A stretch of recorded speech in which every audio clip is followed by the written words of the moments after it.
Elections can actually be quite a bit of fun. I've made some of my best friends during election campaigns. It can be quite a lot of fun. It's especially fun if you win, but it's fun. Now, Christy, would you come on up here with me?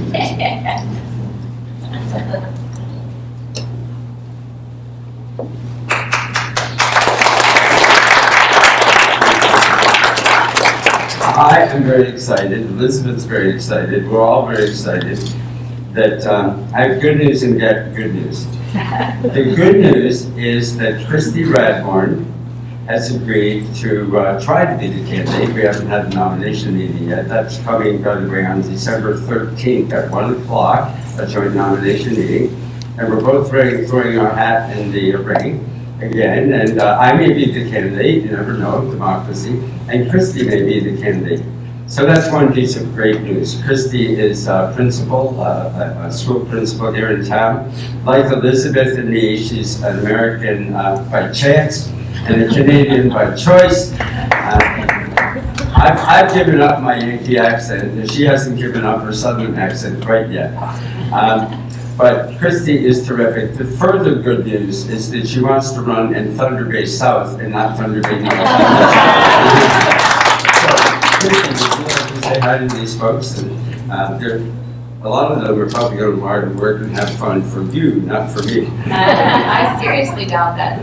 Welcome and thank you for having me here. I do hope to seek the candidacy. I was reflecting on Elizabeth's book while I was just in the back row there, not quite the back row, and that journey that she's taken, her journey here in Canada. And my journey as a citizen started right here in 2007. I was actually sworn in this very room, and I sat almost where Elizabeth is, and I've never looked back since then. And I've been proud to call this my adopted home, and now my permanent home. My children are here, and I really believe that the Green Party and Canada are some of the last great hopes for democracy, true grassroots democracy in this country. I've seen the other side, I know what it looks like, and it's not a pretty fate. So I'm hoping that we have an opportunity here to follow Elizabeth's footsteps and make a difference.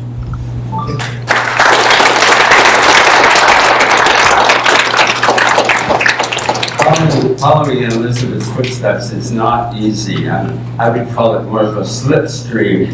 And I've been sucked along in that vortex now for a year on December 13th, and it's quite the experience. I've always been a hard worker. And I thought I worked about as hard as anybody, but I don't know, but no mere mortal can come close to the work that Elizabeth does. She's on her BlackBerry right now running her empire. Elizabeth is a force of nature. She really is. I joined the Green Party for 3 reasons. One of them is it's the only party where I can be functionally independent. It's the only party that's actually small d democratic. The second one is we have a great platform. It's not perfect, and if you have ideas on how to improve it, look it up on the web. Just Google Vision Green, all the 146 pages of it. I won't say it's a light read in a couple of hours, but if you see ways to improve it, please email me, and I will have my input into the next draft of it, which should be fairly soon. So Vision Green, and to email me, it's easy. It's bruce@brucehyer.ca. You can bare your soul. That goes only to my laptop, and I won't rat you out to anybody else if you don't want me to. So it's my real honor to introduce Elizabeth.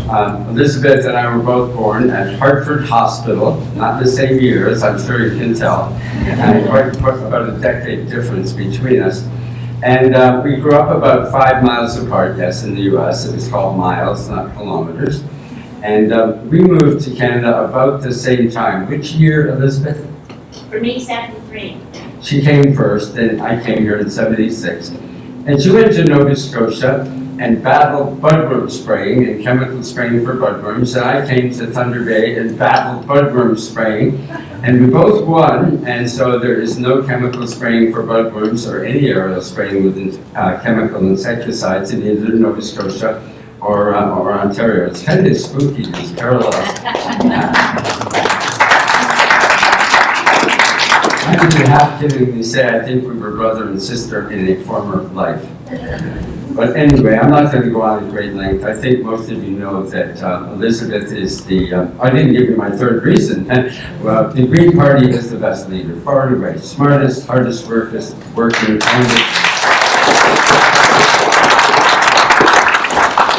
So it gives me great honor to work with Elizabeth in the House of Commons and elsewhere, and it gives me huge pleasure to introduce you here tonight and have her tell us about her book and her quite amazing story. Elizabeth. Thank you.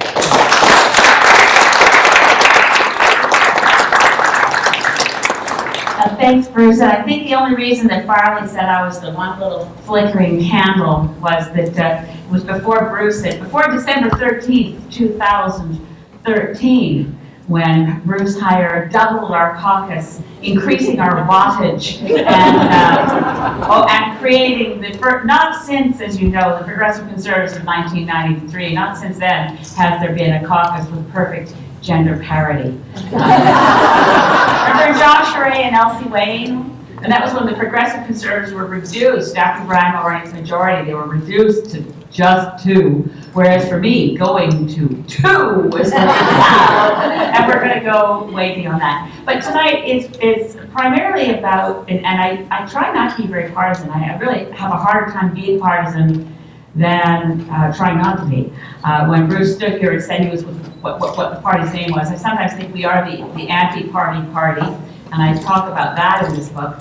What I'd like to do in sharing about the book, I love writing. To say I wouldn't have been able to write this book at my desk in Parliament Hill. I can only do certain things. So I can do 2 or 3 things at once, but writing is something that I really have to have my full attention. So Bruce is telling the truth. He saw the book on my laptop. I was editing. I can edit while I'm listening to a speech in this ear. But this book was written mostly at 40,000 feet because as Member of Parliament for Saanich Gulf Islands, which is on southern Vancouver Island, there's a considerable amount of travel between just outside Victoria, BC, if you know where that is. I live in a beautiful place called Sydney by the Sea. I'm the only leader of a federal party who isn't in one of the big municipalities. I'm in a community of 10,000 people, and it's adorable. It's just so cute. And, you know, not only are people adorable, but everybody has adorable dogs. It is the most adorable place. Everybody has Shih Tzus are the dog of choice. It's a cute community with cute dogs. In any case, and green values. Anyway, I love living where I live, but it is a trek back and forth to Ottawa. And I would never have believed it as a climate activist, carbon phobic footprint person that I fly home every weekend. Almost every weekend I'm home in the riding for work. So that creates a lot of time on planes. George and I were talking, he's an Anglican minister and I'm very interested in theology. I only mention this in that I'm so afraid of flying that one of the things about all those hours on board is it's a lot of time praying, which is a good thing. But it also, I never relax enough to sleep on an airplane. So my outlet, and I love writing, I've always loved writing. This is my 8th book. And I really like this one, and I want to share some of it with you. But it's a great little space for me to put thoughts to paper, or more accurately, whatever electronic device it is that saves it to a Word document when I'm on an airplane, and wanting to share with Canadians what I see going on, which I don't read in our newspapers. There's a tremendous reality gap between what gets covered in the mainstream press these days and the things that I see going on. So I wanted to share these stories, but I also wanted to do it in a way that was more entertaining than some sort of policy tone. So those of you who've already picked up the book, thank you. I hope you'll enjoy it. I wanted to share with you from the introduction. I'll be skipping in and out of things, but I thought I'd read a bit from the introduction and then a bit about my more personal reflections. So here goes, and then I will leave time for questions. So I hope I won't keep you all too long. Why this book? This book is about Canada, about who I am and who we are. It is about who we have become. Canada seems to have lost its sense of self. In the last number of years, the sense of who we thought we were has been shaken. We need to take stock and commit to being the best we are capable of being as a people, as a nation. This book is an argument for our future, the future of our children and the future of our grandchildren and generations beyond. It is about how diminished democracy undermines our best hope to avoid the worsening climate crisis, which threatens human civilization itself. It is a book about how we can make a difference, about how we can and must take back our country and steer a course to benefit the many and not primarily to advantage the few. It is an argument for change. In this sense, it is a vision.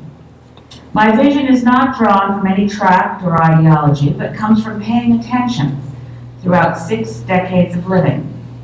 My perspective was formed through decades of bearing witness to the ways in which bad public policy causes the innocent to suffer, and how good public policy can transform societies. My vision comes from an unusually political childhood, an activist upbringing, and a deep love of democracy. It comes from knowing that working together changes the world.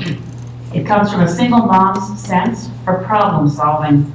It comes from being a member of parliament who understands that my boss is the people who elected me, not some back room of political operatives.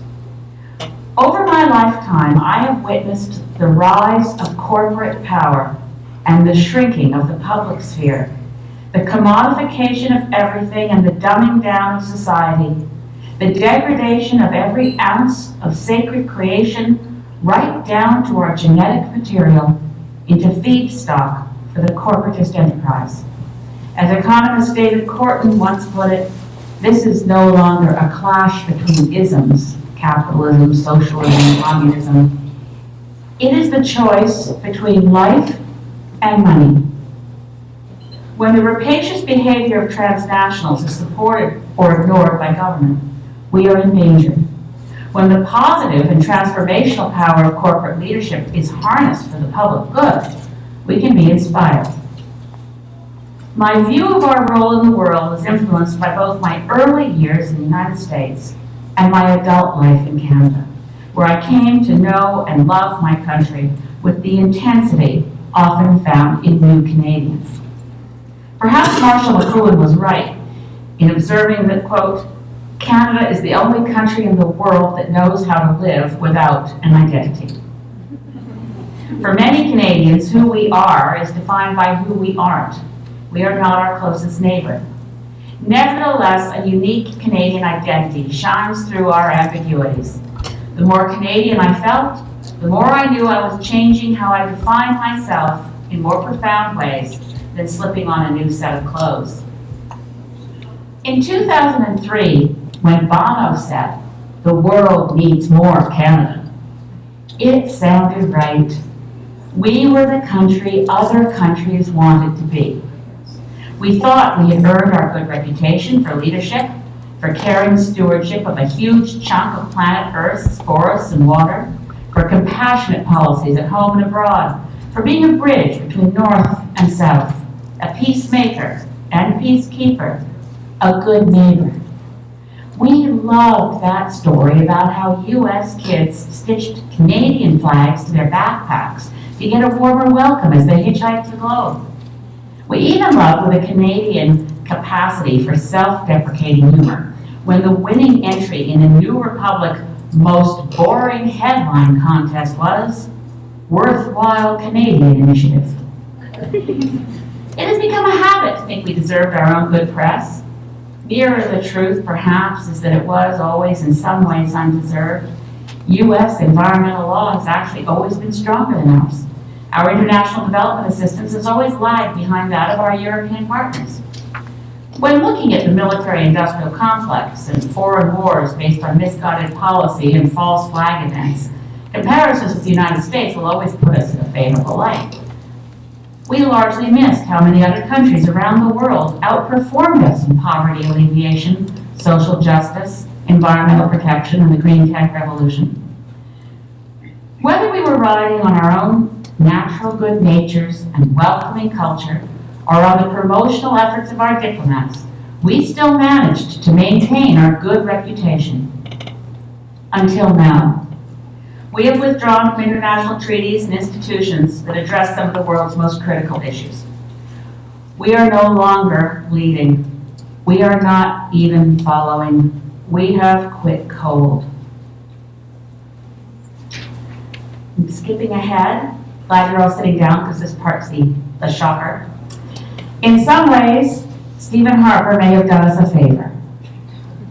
We have been knocked out of complacency as he held a mirror up to our collective face and taunted us with, "This is what you really look like." Since 2006, when Stephen Harper's Conservative Party first formed a minority government, I have imagined that Canada's identity crisis needed a self-help book called When Bad Governments Happen to Good People.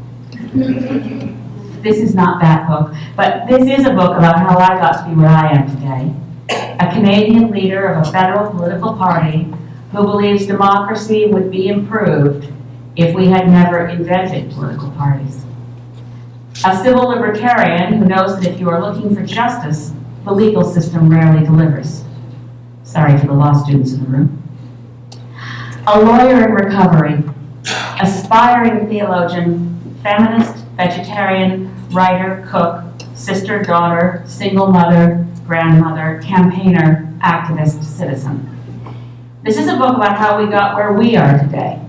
A decent country of immense potential, suddenly on the wrong side of history. How a country with a well-educated and for the most part economically secure population ended up with a dwindling percentage of its citizens who bothered to vote. How a parliamentary system could be so degraded that it now more resembles an elected dictatorship than a healthy democracy. This is a book about how to fix what is wrong, rescue democracy from hyper-partisan politics, and put Canada and the world on the path to a secure, post-carbon economy. We have a lot of the right stuff to make it work, but no politician is going to be adequate to the task. There is a leadership vacuum. I invite all of us to fill it. So that's how I begin the book, and I'm not sure what you'd like to hear more next. I could go to, for choices, 0 to 6 years old, or deciding to become leader of the Green Party. Who's for 0 to 6? Who's for deciding to be the Green Party? Okay, we are. That's fair education. I'll go straight to that. That skips quite a bit. But it is true. My mom was an activist, so I was born to a mom who raised me to believe that one person can change the world. And then she sort of did it over and over again to prove the point. Very helpful. So, becoming leader of the Green Party. Up to this point, by the way, the previous 17 years, I've been executive director of the Sierra Club of Canada. At this point, I was a single mother and deciding that this was what I was going to do next. So, here we go. It had to be the most embarrassing credit interview ever. Embarrassing both for me and for the woman from the Ottawa Women's Credit Union who had to ask the questions. All right, she said, you'd like a $10,000 line of credit. Let's start with revenue. How much do you earn? Well, actually, I'm unemployed, I had to tell her. I just quit my job. I see. How about assets? Do you own your car? How much are your payments? With a sinking feeling about the whole proposition, I got the words out, I don't have a car. She remained remarkably chipper, though I did see a crease forming on her forehead. Okay, do you own your own home? Well, it's really my ex-husband's house and we have a mortgage. Then the question I had not seen coming. What do you want the line of credit for? Home renovations? I swallowed hard and answered in a contrite whisper, I needed to run for the leadership of a federal political party. I didn't think I didn't think telling her it was the Green Party would help at that point. I had come to the conclusion that everything I had worked for the last 3 decades and everything I cared about was at risk of being dismantled by our newly installed Prime Minister. Becoming leader of the Green Party was my best option for changing Canadian politics. But to run for the leadership, I had to become a member of the Green Party. And as executive director of the Sierra Club of Canada, I could not be partisan. Joining a political party was a no-no. So I had to quit my job to become a member. And luckily, the Women's Credit Union gave me the line of credit I needed to vie for the leadership. In 2006, Stephen Harper had enjoyed only a minority government. There could be an election at any time. Given the prevailing political dynamic, I didn't see any hope of a different electoral result. Something was needed to change the dynamic. Somehow I convinced myself that a political leader who told the truth all the time, even if it meant defending people in other political parties, might just be the wild card that restored public faith in Canadian politics. I'll go ahead a bit.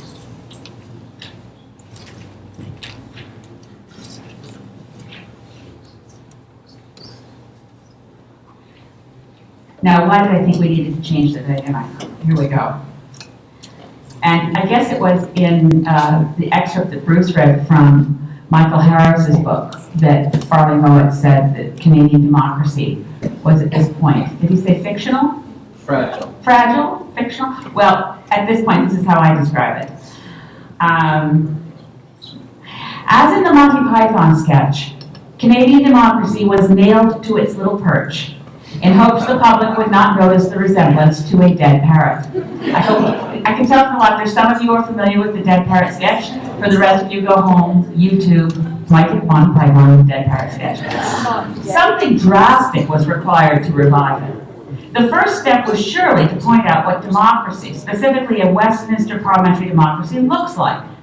In a parliamentary democracy, the Prime Minister serves at the pleasure of Parliament, not the other way around. Our system is not supposed to look like a dictatorship. It does not involve central control by a Prime Minister's office. It does not involve non-stop partisan campaigning in a permanent state of heightened electoral warfare in the absence of government. Democracy should look a lot like the people who elected their government. And those in government should make decisions based on the best evidence available, not on focus groups and polls, but on empirical evidence, scientific understanding, balanced and assessed in the public interest. And I'm going to skip ahead to another bit that describes what's happening right now in terms of how policymaking has moved from being evidence-based policymaking to policy-based evidence-making. And I describe what's happening between the Prime Minister's office and the Privy Council office. I don't know how many of you are familiar with terms like PMO and PCO. I rant about this stuff all the time. The other day, actually, Bruce and I were together at an editorial board meeting of Canadian press. I talked earlier about how the things I see happening that I think are significant are in our daily press. So here we were meeting the editorial board of Canadian Press Parliamentary Bureau. Brilliant, good, solid journalists. Now they asked when we began this meeting if it could be on the record. And both Bruce and I said yes. I'm actually not sure as I start to tell you the story if they understood that I would repeat to you what they said. But as I was ranting about the declining state of Canadian democracy and how Parliament, as I said in the book, elected dictatorship, dead parrot, you get the point. They said, well, but do you think the Canadian public really cares about this stuff? I said, what do you mean? Do you think they care about democracy? And he said, yeah. And the whole room of people nodded and said, yeah, do you think this is of interest? I said, I think it really ought to be. It ought to be what the next election is about. In any case, here's a description of what's happening. And I picked this portion because at some point, your member of Parliament's name comes up, but it's also a pretty good description of what's going on. Public policy making is now only a shadow of good government. The outward appearance of a functional cabinet government supported by a nonpartisan civil service is maintained. But the reality is that nothing is normal. It reminds me of the scariest movie I ever saw, Invasion of the Body Snatchers, starring Donald Sutherland, in which pod people from outer space captured and genetically replicated humans. Not sure how many of you have seen this, but if you missed the dead parrot sketch, this will at least fill in the gaps. Friends looked the same, but had become alien beings. Ottawa is experiencing a metaphorical alien invasion. Environment Canada may look like Environment Canada, but it's not. It's a pod department. When I read reports prepared by Environment Canada claiming things that are simply not true, such as the statement in the 2012 report that we were, quote unquote, halfway to our Copenhagen climate targets, in a report with numbers that prove the opposite in the same report, I smell political interference. Or when I read the Transport Canada report that was spun in the media to say the department had ruled supertankers carrying bitumen mixed with diluents could safely navigate the BC coastline, only to find that the report made no study of the specific hazards of the region, I smell political interference.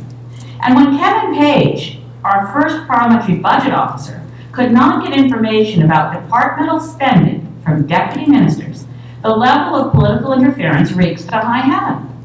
Even more shocking is that when Kevin Page of the Parliamentary Budget Office went to the Federal Court of Canada and the court ruled that the PBO had a right to the information, the deputy ministers, no doubt under Prime Minister's office orders, refused to release it. Despite the court ruling, at this writing, and in fact at this reading, the deputies continue to refuse to hand over basic fiscal information to the office with the mandate to review the impacts of budgets. Demonizing anyone in the civil service who stood for evidence-based decision-making has also become routine, whether it be Kevin Page, parliamentary budget officer, reviled as incompetent, or Richard Colvin, the diplomat subpoenaed to testify about the torture of Afghan civilians, smeared as a Taliban stooge. Linda Keane was fired as head of the Canadian Nuclear Safety Commission for insisting the Chalk River reactor live up to its permit requirements. Munir Sheikh resigned on principle when his boss, Cabinet Minister Tony Clement, falsely claimed that his deputy minister and head statistician for Canada had never warned him that eliminating the long-form census would undermine the integrity of Statistics Canada data. Chief Electoral Officer Mark Mayrand was derided as though he were partisan, out to get the Conservative Party. This, of course, was for trying to get elections law respected. Officers of the Crown and civil servants are increasingly muzzled and fearful. Even more shocking was the criticism of the Chief Justice of the Supreme Court of Canada, with both the Prime Minister and Minister of Justice suggesting she had conducted herself inappropriately when no such thing was true. The health of Canadian democracy continues to decline. As the Bruce Cockburn song has it, the trouble with normal is it always gets worse. PMO staff should not be allowed to bother individual civil servants to tell them what to say or not to answer media questions. PMO staff should not be allowed to bully members of Parliament. Neither should MPs in opposition parties be dictated to by their leaders' offices. Members of Parliament should be allowed, in fact, they should be encouraged to represent their constituents. The Constitution of Canada says that MPs represent their constituencies. Working for political parties is never mentioned because, of course, political parties are not mentioned in our Constitution at all. I am often asked what has shocked me most since I became a member of Parliament. The biggest shock to me is that members of Parliament do not read the legislation we are debating. Maybe some of them read some of it, but I'm quite sure I'm the only MP who reads all of it. In the spring of 2012, during the horrific passage of the omnibus budget bill C-38 without a single change, most cabinet ministers, mind you, who spoke to the bill had not read it. The people who wrote their speeches could not have read it.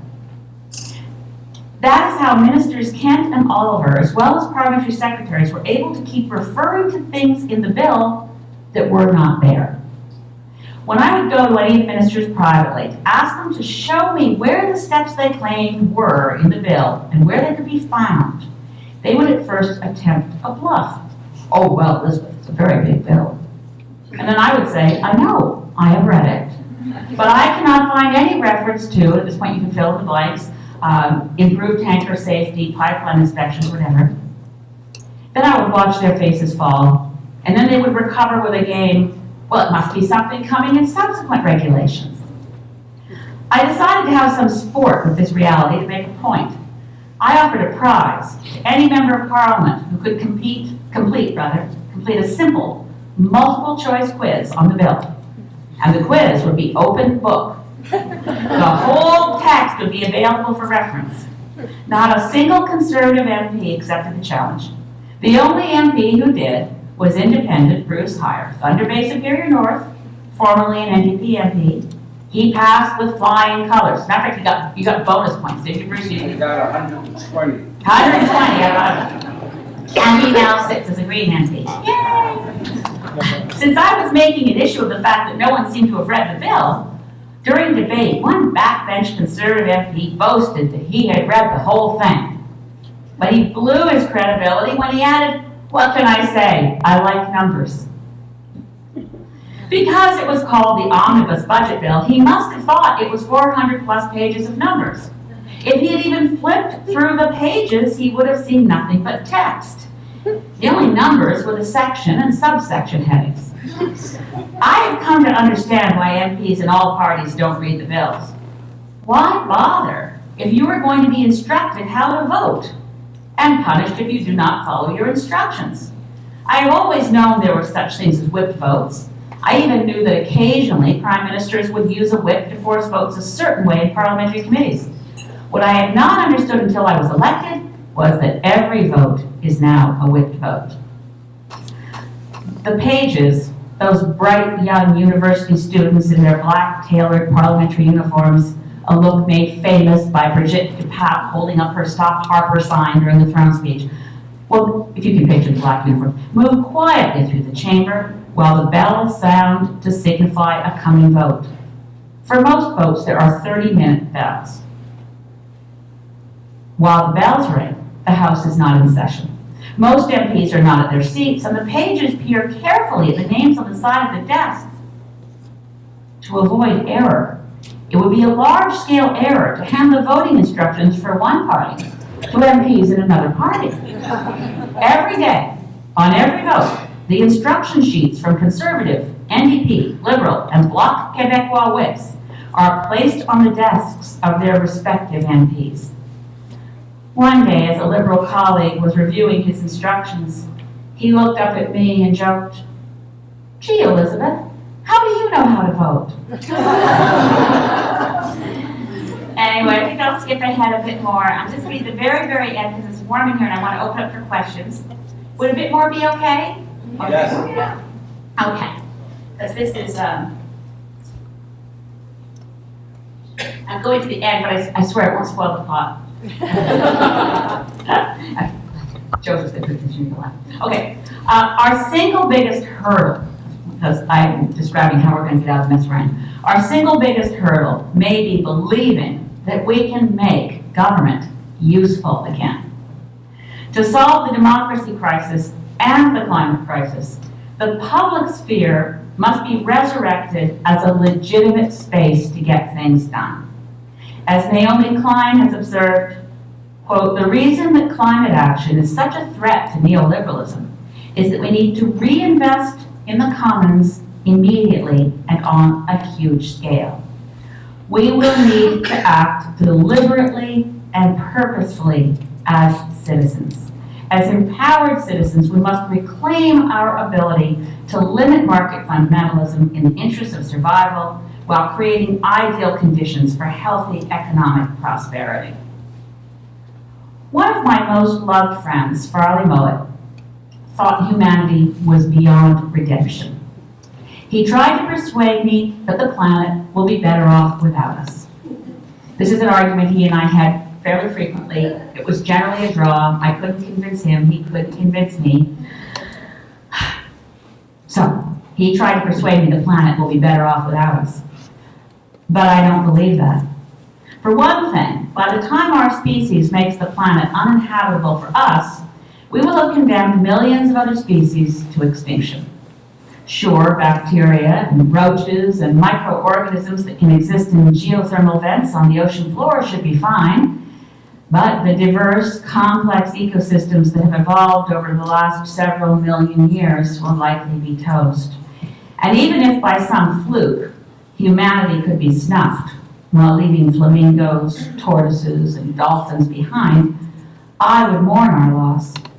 We are not the only species worthy of consideration, but we are arguably the most interesting. We alone, of the 10 million or so other species with whom we share this planet, have flirted with the creativity of the ultimate creator through our art, our music, our poetry. We know what it is to love, to laugh, to grieve. We are capable of making a decision in a nanosecond to sacrifice our life to save another. We are compassionate and empathetic and caring. Even the worst of us has some redeeming feature somewhere. I love us, and I will not accept that we, the self-described smart ones, Homo sapiens, are pathologically committed to stupidity. Nevertheless, our intelligence can also be limiting. Our ability to develop models can condemn us to being trapped in our cultural assumptions. We can be on the verge of systemic collapse while noticing the wrong indicators of success. We can be locked in what Ron Wright, and some of you will probably know Ron Wright, I talked about him earlier in the book, but he wrote Short History of Progress. What Ron describes as a progress trap, where technology has created risks, additional technologies are offered up as solutions, but they further compound the problem. It can all look fine on the surface, when in fact we are in dire peril. Still, I sense something stirring. In the town hall meetings I hold in Saanich Gulf Islands, citizens express a deep unease. Who owns this country? Asked one man. Where has Canada gone? Asked a woman in another meeting. I want my country back, is spoken over and over. We need to wake up and smarten up. We do not lack solutions. We lack only the awareness of our situation, the courage to choose the right priorities, survival over short-term profits, life over money, and the political will to embrace them. We are running out of time. We need to get busy, rebuild our country, and start saving our own lives. We need to remember who we are. Thank you.